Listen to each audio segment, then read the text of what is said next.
अस्सलाम वालेकुम। आज हम बात करेंगे जैसे आपकी मर्ज़ी के 33 एपिसोड के बारे में। तो वीडियो शुरू करने से पहले हमारे चैनल को सब्सक्राइब कर लीजिए अगर अभी तक आपने नहीं किया, ताकि हमारी हर न्यू वीडियो आप तक पहुंच सके। यहाँ पर मीरा बहुत ज़्यादा गुस्से में आ जाता है नताशा की बातें सुनकर। वो उसे कहता है कि अगर मैंने तुम्हें छोड़ दिया तो फिर तुम देखती ही रह जाओगी। जैसे ही वो घर जाता है तो देखता है कि हमदानी बहुत ज़्यादा दुखी होता है अलीज़े के घर ना होने की वजह से। वो मीरब को कहता है कि उसे किसी भी तरीके से घर ले आओ। मीरब उसे समझाता है और कहता है कि मुझे पता है आप उससे बहुत ज़्यादा मोहब्बत करते हैं, वो आपकी बेटियों की जगह है, लेकिन फ़िलहाल मामलात ऐसे नहीं है कि हम उसे कुछ कहें। थोड़ी देर में वहाँ पर नताशा भी आ जाती है और आकर अपने बाबा को बोलने लग जाती है कि आप क्यों सॉरी के नोटिस भेजते फिर रहे हैं, और अलीज़े को भी मैसेज कर दिया, ऐसे हमारा ही केस वीक हो जाएगा। हमदानी कहता है कि तुम लोग को तो शर्म ही नहीं आती है, कोई इंसान की अपनी भी इज्जत नफ्स होती है, तुम लोग को सिर्फ अपनी स्टेटस की पड़ी हुई है। मीरब भी समझाता है उसे, तो देखती है तब नताशा आके कि उसके बाबा की तबीयत बहुत ज़्यादा ख़राब हो गई और वो अलीज़े को ही याद कर रहे हैं। यहाँ पर अलीज़े भी बेचारी बहुत ज़्यादा दुखी होती है जब उसे हमदानी का मैसेज मिलता है। वो दिल में सोचती है कि बाबा आपको मेरे साथ ऐसे नहीं करना चाहिए था अगर आप मुझे अपनी बेटी मानते थे।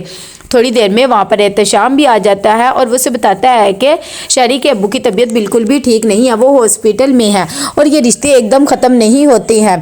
तभी अलीज़े कहती है कि मैं अब उनसे कोई भी रिश्ता नहीं रखना चाहती, जो कुछ शरी ने मेरे साथ किया है ना ही मैं वो भूल सकती हूँ और ना ही मैं भूलना चाहती हूँ। दूसरी तरफ सब फैमिली बैठी होती है कि अहमद आकर कहता है कि हमें तलाक लेनी चाहिए क्योंकि उससे उसका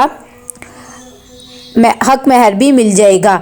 एहतशाम कहता है कि हमें ये सब चीज़ें नहीं चाहिए, लेकिन अहमद कहता है कि हमें केस करना चाहिए और उसे हक महर लेना चाहिए। ऐसे कैसे वो अलीज़े के साथ इतनी ज़्यादती कर सकता है। अलीज़े कहती है कि फ़िलहाल मुझे किसी से कोई जंग वगैरह नहीं करनी है और मैं उससे खुला ही ले लूँगी, मुझे उससे कुछ भी नहीं चाहिए क्योंकि मैं उससे रिश्ता भी नहीं रखना चाहती।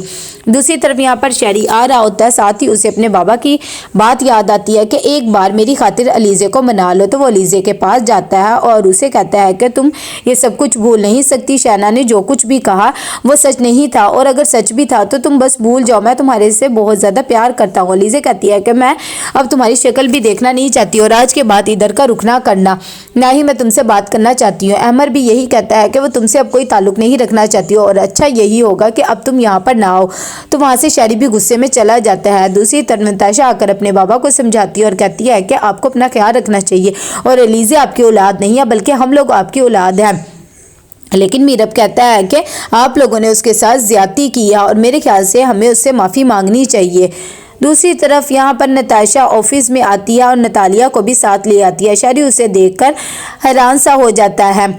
यहाँ पर हमदानी आता है एहतशाम के पास और उससे माफ़ी वगैरह मांगता है, साथ ही कहता है कि अलीज़े को घर भेज दो, लेकिन वो लोग नहीं भेजते हैं।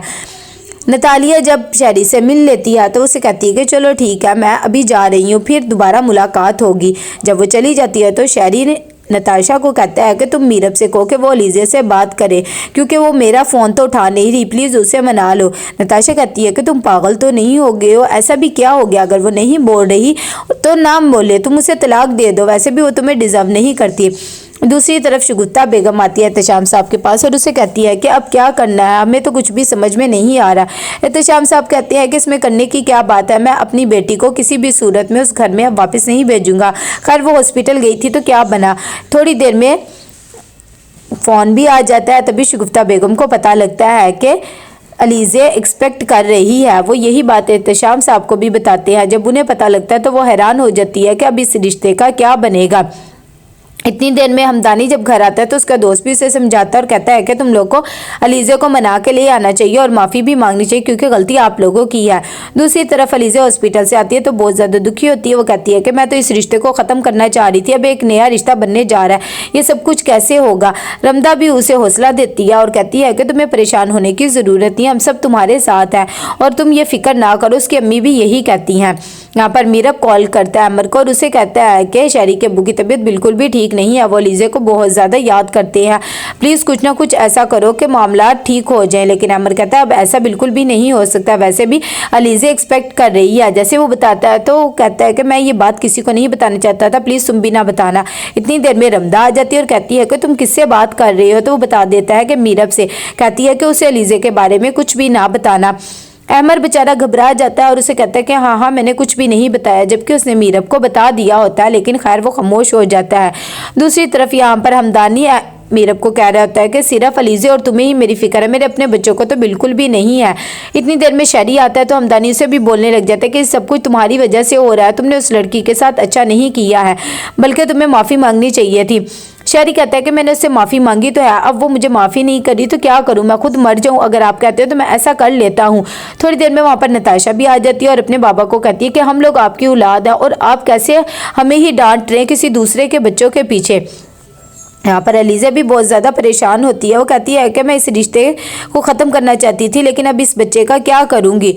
यहाँ पर मीरब आता है शाजिया के घर वालों के पास और आकर रिश्ता लाता है और कहता है कि मेरी पहले भी शादी हो चुकी है, लेकिन उस बीवी को मैं नहीं छोड़ सकता जब तक वो ना चाहे, लेकिन मैं आपकी बेटी को भी खुश रखूंगा। तो उसके वालिदैन कहते हैं कि हम सोच के बताएंगे। शाजिया भी अपने वालिदैन को कन्विंस करने की कोशिश करते हैं, लेकिन उसके अब्बू मना कर देते हैं।